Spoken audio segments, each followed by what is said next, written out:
إن الحمد لله نحمده ونستعينه ونستغفره ونعوذ بالله من شرور أنفسنا ومن سيئات أعمالنا من يهده الله فلا مضل له ومن يضلل فلا هادي له وأشهد أن لا إله إلا الله وأشهد أن محمدا عبده ورسوله.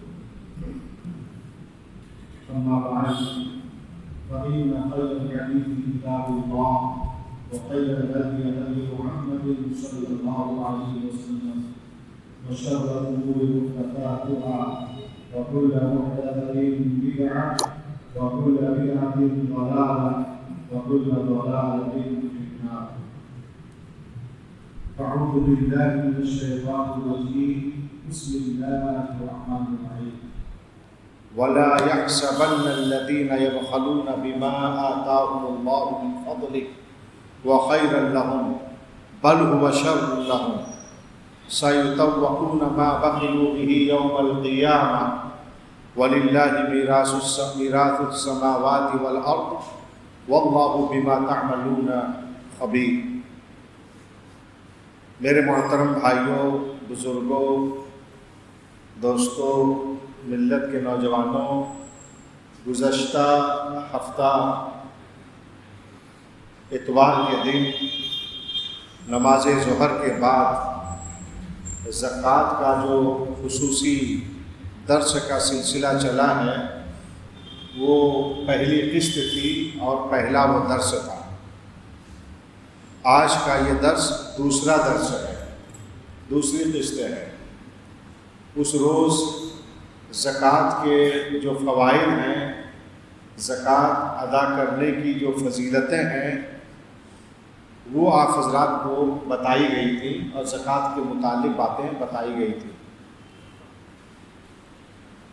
آج کے اس درس میں زکوٰۃ ادا نہ کرنے کا جو گناہ ہے، زکوٰۃ فرض ہونے کے باوجود اگر کوئی زکوٰۃ ادا نہ کرے تو اس کا جو انجام ہے، اس سلسلے میں کچھ آیتیں اور حدیثیں اور اس سے متعلق قرآن و حدیث کی روشنی میں چند احکام آپ حضرات کے سامنے بیان کیے جا رہے ہیں.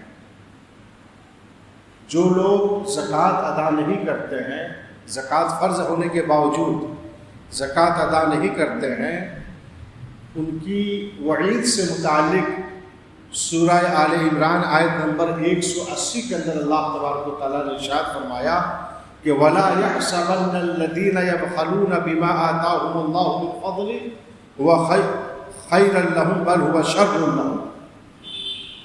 کہ اللہ تبارک و تعالیٰ نے جنہیں اپنے فضل سے عطا کیا ہے، یعنی جن کو مال عطا کیا ہے، دولت عطا کیا ہے اور اتنا سونا چاندی عطا کیا ہے جس پر زکوٰۃ فرض ہے، اتنا عطا کیا ہے، لیکن ایسے لوگ اگر بخیلی کرتے ہیں اور زکوٰۃ ادا نہیں کرتے ہیں تو وہ اپنے لیے بہتر نہ سمجھے بلکہ یہ ان کے لیے بہت برا ہے. کچھ لوگ سوچتے ہیں کہ ہمارے پاس 5 لاکھ روپیہ ہے، ہم نے اس کی زکوٰۃ ادا نہیں کی تو ہمارے مال میں کمی نہیں، ہمارے حق میں بہتر. اللہ کہہ رہا ہے کہ نہیں، یہ بہتر نہیں ہے اس کے حق میں، یہ اس کے حق میں بہت ہی برا ہے اور بہت ہی خطرناک چیز ہے. اللہ تعالیٰ نے فرمایا سَيُطَوَّقُونَ مَا بَخِلُوا بِهِ يَوْمَ الْقِيَامَةِ. اپنے جس مال کی وہ بخیلی کرتے ہیں، جس مال کی زکوٰۃ ادا نہیں کرتے، قیامت کے روز اس مال کو اس کی گردن میں توق بنا دیا جائے گا، زنجیر بنا دیا جائے گا، ہار کی طرح لپیٹ دیا جائے گا. اس کی تفسیر اور تشریح پیارے حبیب جناب محمد رسول اللہ صلی اللہ علیہ وسلم کی حدیث سے آپ سمجھ سکتے ہیں کہ جو لوگ جس مال کی زکوٰۃ ادا نہیں کرتے اس مال کو اس کی گردن میں کیسے لپیٹا جائے گا، اس کو اس حدیث سے آپ سمجھ سکتے ہیں. یہ حدیث صحیح بخاری حدیث نمبر 1403 صحیح مسلم حدیث نمبر 987 ہے.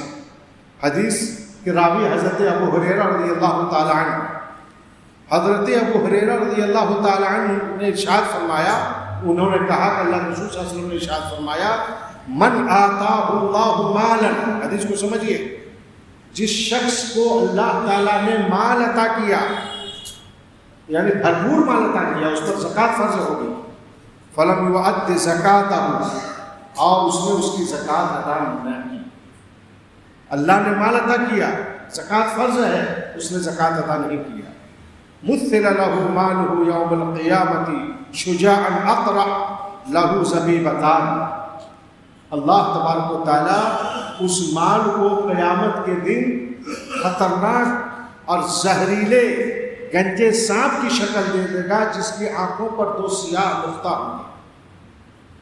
مان لیجیے کہ کسی کے پاس 5 لاکھ 10 لاکھ 20 لاکھ روپیہ ہے اور اس نے اس کی زکوٰۃ ادا نہ کی، یا کہ سونا چاندی اتنا زیادہ ہے کہ اس کی زکوٰۃ فرض ہے، اس نے اس کی زکوٰۃ ادا نہیں کی، یا کہ غلے ہیں، پھل فروٹ ان کے پاس اتنے ہوئے کھیتی سے کہ زکوٰۃ اس نے ادا نہیں کی، تو ان چیزوں کو سانپ کی شکل دے دی جائے گی اللہ تعالیٰ کی طرف سے۔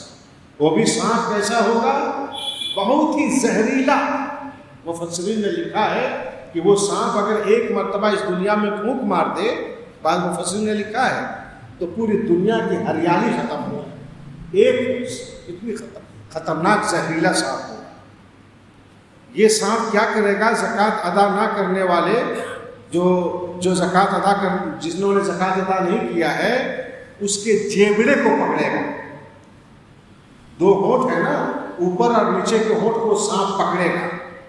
پہلی بات تو یہ ہے کہ اس سانپ کو دیکھتے ہی آدمی کانپ اٹھے گا، پھر اس کے گردن میں لپٹ جائے گا، اور لپٹ کر کے اس کے جیبڑے کو، اس کے دونوں ہونٹ کو پکڑ کر کے کہے گا کہ انا مالک انا کنزک، سنو میں تمہارا وہ مال ہوں، میں تمہارا وہ خزانہ ہوں جس کی زکوٰۃ تم نے دنیا کے اندر ادا نہ کی۔ اللہ اکبر، کتنی خطرناک سزا ہوگی۔ یہ حدیث بتانے کے بعد پر اللہ کے رسول نے وَلَا يَحْسَبَنَّ الَّذِينَ يَبْخَلُونَ، جو آیت میں نے تلاوت کی، اس آیت کو آپ علیہ السلام نے بطور استدلال تلاوت کی۔ اس سے آپ اندازہ لگا سکتے ہیں کہ زکوٰۃ ادا نہ کرنا یہ کتنا خطرناک گناہ ہے، اور اس کا کتنا نقصان ہوگا، اور زکوٰۃ ادا نہ کرنے والے اللہ تبارک و تعالیٰ کی نظر میں کتنے مبغوض اور ناپسندہ بندے ہوں گے، اور اس کی سزا کتنی خطرناک ہوگی۔ اسی طریقے سے زکوٰۃ ادا نہ کرنے والے کے سلسلے میں جو وعید ہے، اس سے متعلق ایک آیت ہے سورہ توبہ، آیت نمبر 34 اور آیت نمبر 35۔ اللہ تبارک و تعالیٰ نے ارشاد فرمایا، وَالَّذِينَ يَكْنِزُونَ الذَّهَبَ وَالْفِضَّةَ وَلَا يُنْفِقُونَهَا فِي سَبِيلِ اللَّهِ فَبَشِّرْهُم بِعَذَابٍ أَلِيمٍ۔ اللہ تبارک و تعالیٰ نے ارشاد فرمایا کہ جو لوگ سونے اور چاندی کو خزانہ بنا کر کے رکھتے ہیں، کنز بنا کے جمع کر کے رکھتے ہیں، وَلَا يُنْفِقُونَهَا فِي سَبِيلِ اللَّهِ، اور اللہ کے راستے میں اس کو خرچ نہیں کرتے، اس کی زکوٰۃ ادا نہیں کرتے۔ اللہ کے رسول صلی اللہ علیہ وسلم کو اللہ نے کہا کہ اے محمد صلی اللہ علیہ وسلم فَبَشِّرْهُم بِعَذَابٍ أَلِيمٍ، ایسے لوگوں کو آپ دردناک عذاب کی خوشخبری سنا دیجیے۔ خوشخبری کوئی اچھی خبر کے بارے میں ہے نا، اور یہاں پر تو جہنم کی دردناک عذاب کی بات بتائی جا رہی ہے، تو یہ خوشخبری ہے کہ بدخبری ہے؟ بدخبری ہے۔ لیکن فبشرہم، خوشخبری کہہ کر کے ایسے لوگوں کا مذاق اڑایا گیا ہے کہ اے محمد صلی اللہ علیہ وسلم، جو لوگ جن لوگوں کے پاس سونا اور چاندی ہے، یا یہ کہ مال و دولت ہے، اتنا روپیہ پیسہ ہے جس کی زکوٰۃ اس پر فرض ہے، اور وہ زکوٰۃ ادا نہیں کرتے، اللہ کے راستے میں خرچ نہیں کرتے ہیں، تو آپ انہیں خوشخبری سنا دیجئے کہ ان کے لیے دردناک عذاب ہے۔ یہ دردناک عذاب کے تعلق سے آگے قرآن آیت میں ہے کہ یوم یحمى علیہ فی نار جہنم، جس سونے چاندی کی وہ لوگ زکوٰۃ ادا نہیں کرتے ہیں، اس سونے اور چاندی کو جہنم کے آگ میں قیامت کے روز تپایا جائے گا، اس کو گرمایا جائے گا۔ فَتُقْوَى بِهَا جِبَاهُهُمْ وَجُنُوبُهُمْ وَظُهُورُهُمْ، اور جہنم کی آگ سے تپائے ہوئے گرمائے ہوئے سونے اور چاندی سے اس کی پیشانی کو، اس کے پہلوؤں کو اور اس کی پیٹھ اور کمر کو داغا جائے گا اور کہا جائے گا ھذا ما کنزتم لانفسکم فذوقوا ما کنتم تکنزون، یہ وہ سونا اور چاندی ہے جس کی زکوٰۃ تم نے ادا نہیں کی تھی اور جمع کر کے تم نے رکھا تھا، خزانہ بنا کر کے رکھا تھا، تم نے جو کیا تھا اس کی سزا اور اس کا مزہ تم چکھو۔ اس آیت کے تفسیر میں بھی ایک حدیث ہے، اس حدیث سے اس آیت کو آپ سمجھ سکتے ہیں۔ اور پیارے حبیب صلی اللہ علیہ وسلم نے ارشاد فرمایا، اور یہ حدیث صحیح بخاری حدیث نمبر 2371 اور صحیح مسلم حدیث نمبر 987، حدیث اس طریقے سے ہے کہ ما من صاحب ذهب ولا فضة لا يعد منها حقها إلا إذا كان يوم القيامة صفحت له الصفائح من نار فأحمي عليها في نار جهنم فيقوى بها جنبه وجبينه وظهره۔ پیارے حبیب جناب محمد رسول اللہ صلی اللہ علیہ وسلم نے ارشاد فرمایا کہ جو بھی سونے اور چاندی کا مالک ہے، جس کے پاس بھی اتنا سونا اور چاندی ہے کہ اس پر زکوٰۃ فرض ہے، ولا يؤدي منها حقها، اور وہ اس کے حق کو یعنی اس کی زکوٰۃ کو ادا نہیں کرتا ہے، تو قیامت کے روز ایسے لوگوں کے سونا اور چاندی جس کی اس نے زکوٰۃ ادا نہیں کی ہے، اس کے پتلے یعنی تختے بنائے جائیں گے، تختے کہیں گے، تختیاں بنائی جائیں گی، اور اس تختیوں کو جہنم کی آگ میں گرمایا جائے گا۔ جہنم کی آگ، اللہ اکبر، جو دنیا سے 70 گنا زیادہ بلکہ کیا سینکڑوں گنا زیادہ تپش اور طاقت والی آگ ہوگی، اس کے اندر سونے اور چاندی کے اس تختیوں کو گرمایا جائے گا، خوب گرمایا جائے گا۔ گرمانے کے بعد اس کی پیشانی ہے، پہلو ہے، پیٹھ ہے، اس کو داغا جائے گا۔ اللہ اکبر۔ یہاں دنیا کی آگ میں ہم اپنی انگلی نہیں رکھ سکتے، کوئی ماچس کی تلی جلا کر کے بدن میں لگا دے تو ہم تڑپ اٹھیں گے، اس سے سینکڑوں گنا زیادہ طاقت والی آگ سے سونے اور چاندی کو تپا کر کے جب اس کو داغا جائے گا، کیسی تکلیف ہوگی میرے بھائی، اس کا تصور ہم لوگوں کو کرنا چاہیے۔ پیارے حبیب صلی اللہ علیہ وسلم نے ارشاد فرمایا کلما بردت اعیدت لہ، سونے اور چاندی کو جہنم کی آگ سے گرما کر کے جو داغا جائے گا، داغتے داغتے وہ سونے اور چاندی کی تختیاں جب ٹھنڈی ہو جائے گی، یعنی اس کی گرمی کم ہو جائے گی، اس کی تپش کم ہو جائے گی، تو اس کو دوبارہ جہنم کی آگ میں پھر اس کو یعنی گرمایا جائے گا، تپایا جائے گا اور اس کو داغا جائے گا۔ کب تک؟ جب تک کہ جنتیوں کے لیے جنت کا، جہنمیوں کے لیے جہنم کا جب تک کہ فیصلہ نہیں ہو تب تک یہ ہوتا رہے گا۔ میرے بھائیوں، آپ اندازہ لگا سکتے ہیں کہ زکوٰۃ ادا نہ کرنے والوں کا انجام کتنا خطرناک ہوگا، اور زکوٰۃ ادا نہ کرنا اپنے لیے کتنی بڑی ہلاکت اور بربادی ہے، بہت بڑی ہلاکت اور بربادی۔ جو لوگ زکوٰۃ ادا نہیں کرتے ہیں اور ان پر زکوٰۃ فرض ہے، انہیں چاہیے کہ وہ اب تک جو زکوٰۃ ادا نہ کیے ہیں وہ توبہ استغفار کرے، اس کی بھی زکوٰۃ ادا کرے، اور زکوٰۃ ادا کرنے پر وہ کسی طرح کا کوئی ٹال مٹول نہ کرے، کسی طرح کا کوئی ہیلا اور بہانہ نہ کرے۔ احناف کے اندر جو حنفی مسلک کے لوگ ہیں، وہ لوگ بہت ہیلا کرتے ہیں، بہشتی زیور وغیرہ میں لکھا ہوا، اور ہیلا کرتے ہیں احناف کے۔ وہ کیسے کرتے ہیں؟ مان لیجئے کہ جنوری کے مہینے میں سال مکمل ہو رہا ہے، زکوٰۃ ادا کرنا فرض ہے، تو اپنے مال کا مالک اپنی بیوی کو بنا دیتے ہیں۔ تو بولا کہ سال ہی مکمل نہیں ہوا، زکوٰۃ کیسے ادا کریں؟ پھر 6-7 مہینہ کے بعد وہ اپنی بیوی سے خود مالک بن جاتا ہے۔ تو اس طرح ہیلا کرنے والے اللہ کو دھوکہ دینے والے ہیں، اور ایسے لوگوں کا انجام بڑا خطرناک ہے۔ یہ لوگ حقیقت میں زکوٰۃ ادا کرنے والے نہیں۔ میرے بھائیوں، زکوٰۃ جو لوگ ادا نہیں کرتے ہیں، یاد رکھیے زکوٰۃ ادا نہ کرنا یہ کفر اور شرک کی علامت ہے، اور زکوٰۃ ادا نہ کرنا یہ ہلاکت و بربادی ہے۔ میں زیادہ وقت آپ لوگوں کا نہیں لوں گا اور 2-3 آیتیں اور حدیثیں پڑھ کر کے اپنے درس کو ختم کروں گا۔ ایک سورہ حامیم سجدہ آیت نمبر 6 اور 7 کے اندر اللہ تبارک و تعالیٰ نے ارشاد فرمایا کہ وَيْلٌ لِّلْمُشْرِكِينَ الَّذِينَ لَا يُؤْتُونَ الزَّكَاةَ وَهُمْ بِالْآخِرَةِ هُمْ كَافِرُونَ۔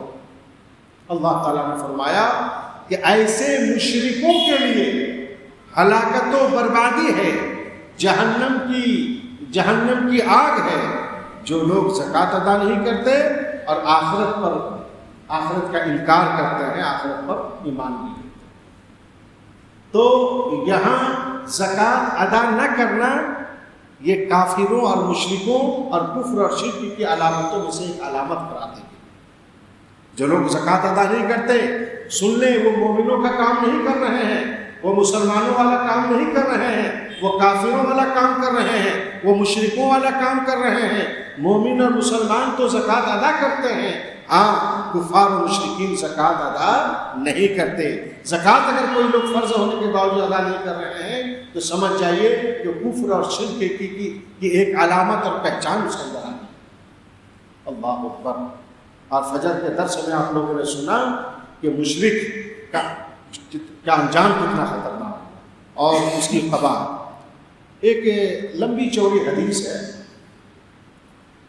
اس کا خلاصہ میں بیان کر دیتا کہ واقعہ اللہ کے رسول صلی اللہ علیہ وسلم نے بیان کیا ہے کہ بنی اسرائیل میں 3 آدمی تھے، 3 شخص تھے، اس میں سے ایک کوڑ کی بیماری تھی، جس میں یعنی انگلیاں وغیرہ بھی کٹ جاتی ہیں اور بالکل بھدا، شکل و صورت بھدی ہو جاتی ہے، اور ایک جو ہے اندھا تھا اور ایک گنجا تھا۔ گنجا یعنی سر کا بال نہیں تھا۔ اللہ تبارک و تعالیٰ نے ان تینوں کی آزمائش اور امتحان لینے کے لیے ایک فرشتے کو بھیجا۔ سب سے پہلے وہ فرشتہ کوڑھی کے پاس آیا اور اس سے کہا کہ بتاؤ تم کو سب سے زیادہ تمہارے نزدیک پسندیدہ چیز کیا ہے؟ کسی بھوکے سے پوچھئے کہ 2 کیا ہوتا ہے، کہے گا 4 روٹی ہوتی ہے۔ تو یہ کوڑھ کی بیماری میں تھا، اس نے اس فرشتے کو، فرشتہ انسان کی شکل میں آیا تھا، اس نے جواب دیا کہ میرے نزدیک سب سے پسندیدہ چیز یہ ہے کہ جس بیماری میں میں مبتلا ہوں وہ ختم ہو جائے، کوڑھ کی بیماری ختم ہو جائے اور میرے جسم کی شکل و صورت اور رنگ روپ اچھا ہو جائے۔ فرشتے نے اس پر ہاتھ پھیرا اور اس کی یہ بیماری ختم ہو گئی، کوڑھ کی بیماری ختم ہو گئی، وہ شکل و صورت اچھی ہو گئی، بدن کا رنگ اچھا ہو گیا اور خوبصورت ہو گیا۔ اس کے بعد فرشتے نے کہا کہ تم کو کون سا مال سب سے تمہارے نزدیک پسندیدہ ہے؟ کہا کہ اونٹ۔ تو فرشتے نے کچھ حاملہ اونٹنی یعنی ایسی اونٹنی ان کو دے دیا جس کے پیٹ میں بچہ ہے۔ اس کے بعد وہ اونٹنیاں جو ہیں، اس کے بعد وہ فرشتہ پھر اس گنجا کے پاس جاتا ہے جس کے سر میں گنجا تھا اور جس کی وجہ سے بد شکل لگا۔ پوچھا کہ تم کو سب سے پسند کیا ہے؟ کہا کہ میرے سر پر بال اٹھ جائیں، اس کی وجہ سے لوگ نفرت کرتے ہیں، مجھ کو پسند نہیں کرتے ہیں اور میں خوبصورت ہو جاؤں۔ ہاتھ پھیرا اور اس کا گنجا پر ختم ہو گیا اور وہ خوبصورت ہو گیا۔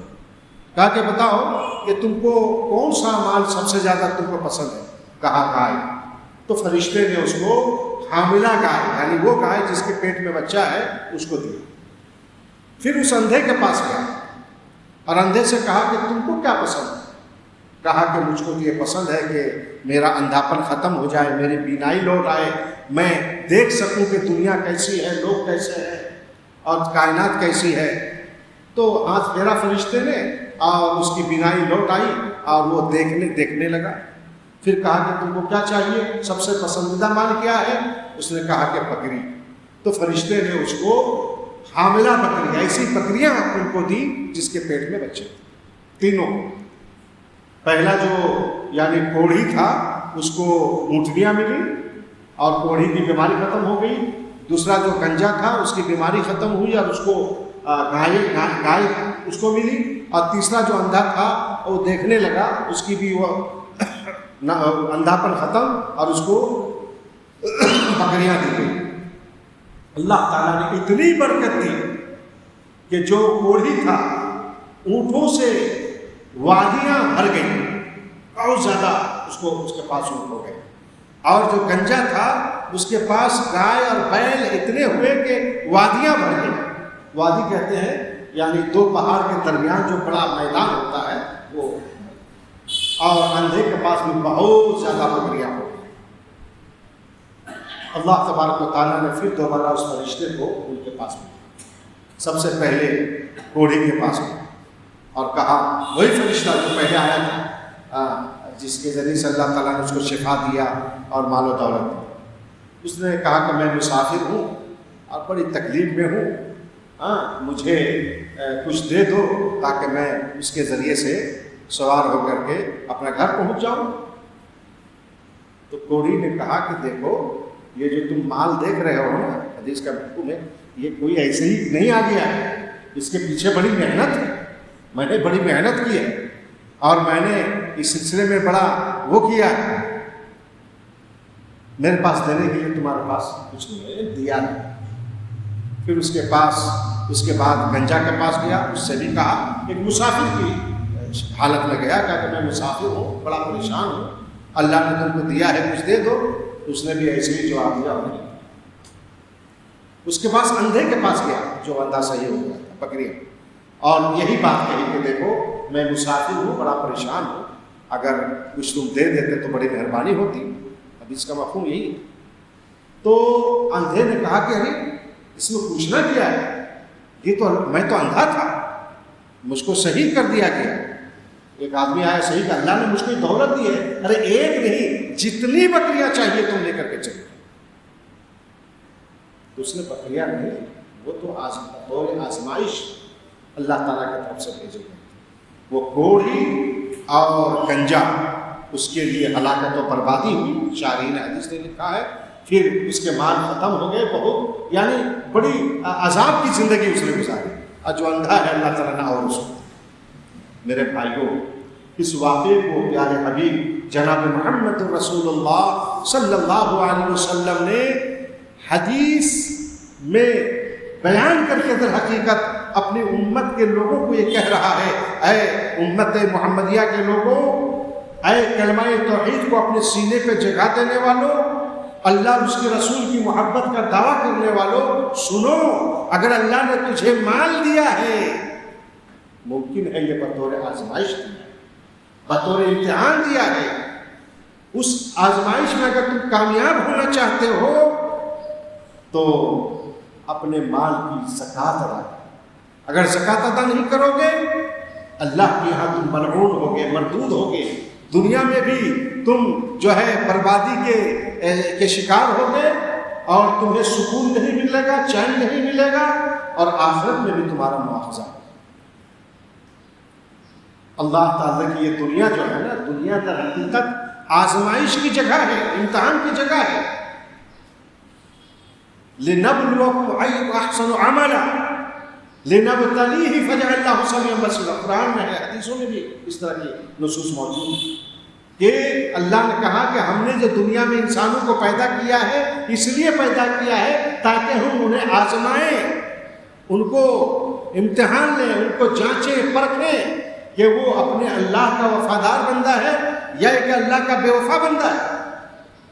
اللہ تعالیٰ کسی کو مال و دولت دے کر کے امتحان لیتا ہے، کسی کو غربت اور فقر و فاقہ دے کر کے امتحان لیتا ہے، کسی کو صحت اور تندرستی دے کر کے اللہ امتحان لیتا ہے، اور کسی سے صحت اور تندرستی چھین کر کے اور بیماری اللہ غریب دے کر کے اس کو امتحان لیتا ہے۔ میرے بھائیوں، ہر حال میں ہمیں اپنے ایمان پر قائم رہنا ہوگا، اور مومن اور مسلمان ہمیں رہنا ہوگا۔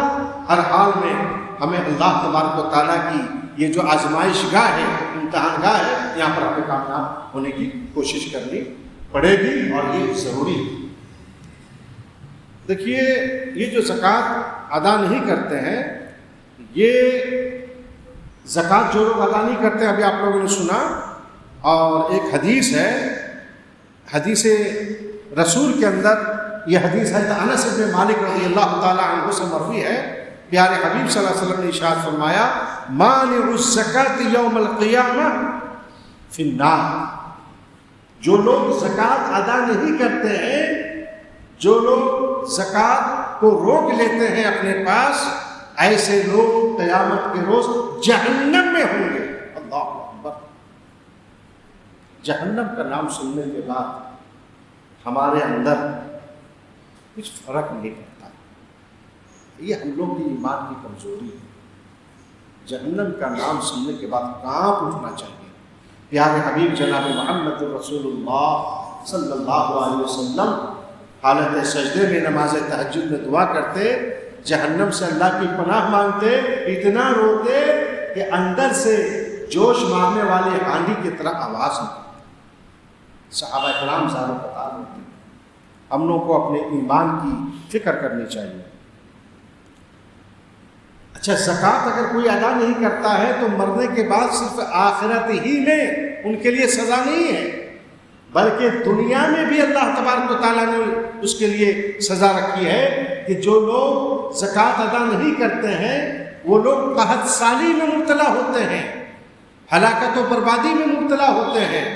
چنانچہ ایک حدیث ہے، اور یہ حدیث جو ہے، یہ حدیث کو امام البانی رحمہ اللہ نے صحیح الجامع اور صحیح الترغیب کے اندر ذکر کر کے اس حدیث کو صحیح قرار دیا ہے۔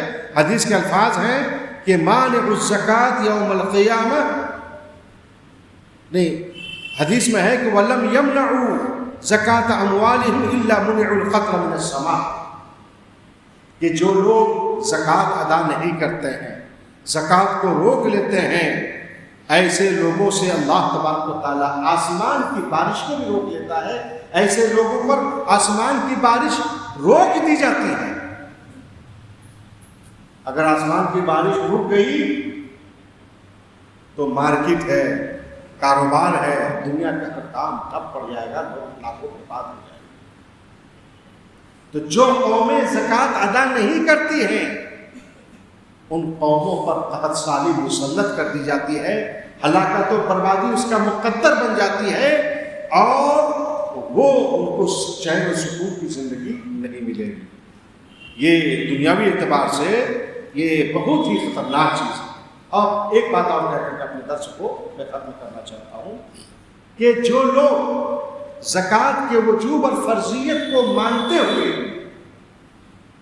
زکوٰۃ ادا نہیں کرتے، ایک تو وہ ہے جو زکوٰۃ کی فرضیت کو انکاری کر دیتے ہیں، تو ایسا شخص، ایسا مسلمان مرتد ہو جائے گا۔ اگر اسلامی حکومت ہے تو ایسے لوگوں سے قتال کیا جائے گا، جنگ کی جائے گی جب تک کہ وہ زکوٰۃ ادا کرے، زکوٰۃ کو مانے۔ چنانچہ ابو بکر صدیق رضی اللہ تعالیٰ عنہ جب خلیفہ بنائے گئے تو انہوں نے پہلے جن کاموں کو سب سے پہلے کیا تھا، اس میں ایک کام یہ تھا، کچھ مسلمان ایسے تھے جن لوگوں نے زکوٰۃ ادا کرنے سے انکار کر دیا اور زکوٰۃ کی فرضیت کا انکار کر دیا۔ کہا کہ اللہ کے رسول صلی اللہ علیہ وسلم تھے تو ہم لوگ زکوٰۃ دیتے تھے، اللہ کے رسول صلی اللہ علیہ وسلم انتقال فرما گئے تو اب کیا زکوٰۃ، اب زکوٰۃ کا نہیں۔ ابو بکر صدیق رضی اللہ تعالیٰ عنہ نے ان لوگوں سے جہاد کی۔ حضرت عمر فاروق نے روکا بھی، لیکن حضرت ابو بکر صدیق نے ان کو سمجھایا۔ تو کیا پتہ چلا کہ جو لوگ زکوٰۃ کی فرضیت کا انکار کریں ایسے لوگ مرتد ہو جاتے ہیں، اور ایسے لوگوں سے قتال کیا جائے گا، جنگ کی جائے گی اس وقت تک جب تک کہ وہ زکوٰۃ کے قائل نہ ہو جائے۔ اللہ اکبر۔ اندازہ لگائیے زکوٰۃ ادا نہ کرنا یہ کتنا بڑا گناہ ہے۔ جس طرح کافروں اور مشرکوں سے جہاد کرنے کا حکم ہے، ایسے ہی ان مسلمانوں سے بھی جہاد کرنے کا حکم ہے جو زکوٰۃ کی فرضیت کا انکار کرتے ہیں۔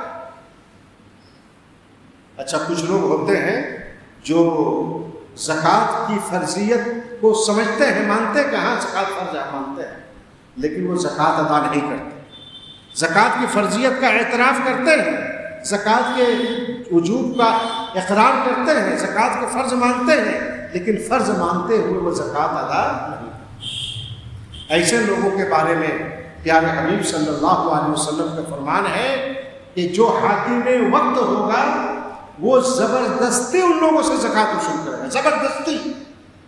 اور زکوٰۃ وصول کرنے کے بعد چونکہ اس نے اپنی رضا سے اپنی رضامندی سے زکوٰۃ ادا نہیں کی تھی، اس کے جرم میں اس کا جتنا مال ہے اس کا آدھا مال حاکم وقت لے گا، چھین لے گا۔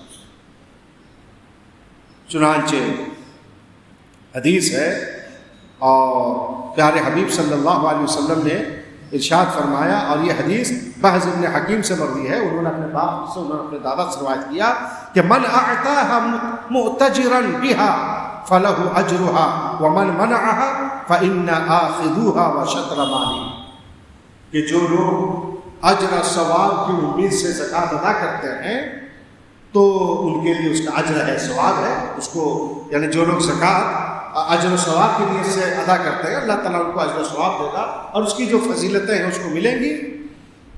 ومن منعها، لیکن جس شخص نے زکوٰۃ ادا نہ کیا، زکوٰۃ کو اس نے فرض مانا، فرض مانتے ہوئے اس پر زکوٰۃ فرض ہونے کے بعد اس نے زکوٰۃ ادا نہ کی، تو اللہ کے رسول نے کہا فَإِنَّ آخِذُوهَا، میں ان لوگوں سے زکوٰۃ وصول کروں، ان سے زبردستی وصول کروں، وَشَطْرَ مَالِهِ، اور اس کے آدھے مال کو میں لے لوں۔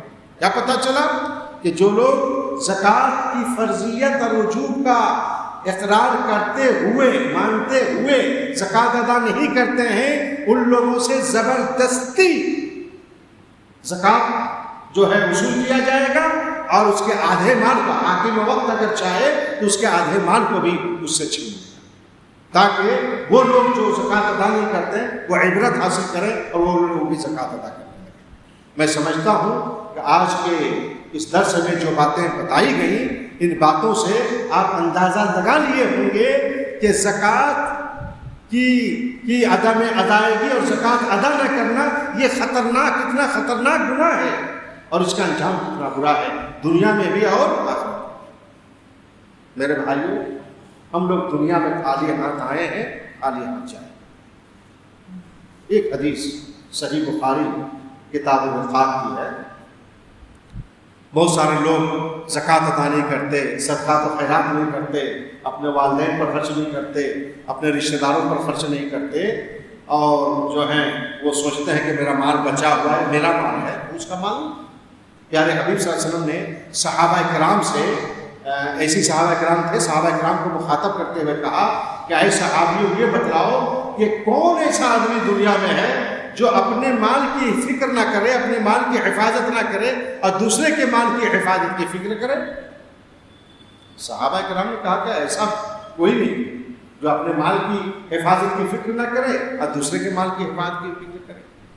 پیارے حبیب صلی اللہ علیہ وسلم نے ارشاد فرمایا، جو کچھ تم اللہ کے راستے میں خرچ کرو گے وہ تمہارا ہے، اور جس کو تم بچا کر کے رکھو گے تمہارے مرنے کے بعد تمہارے وارثین کا ہے، وہ دوسرے کا ہے۔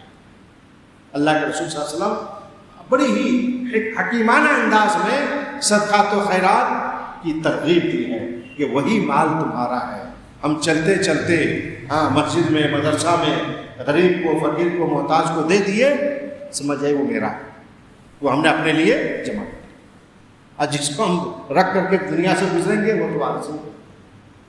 اللہ تبارک و تعالیٰ سے دعا ہے، اللہ ہم تمام مسلمانوں کو ہمارے زکوٰۃ کے موضوع پر سننے سنانے کے لیے ہمارے اس بیٹھنے کو تو قبول فرما۔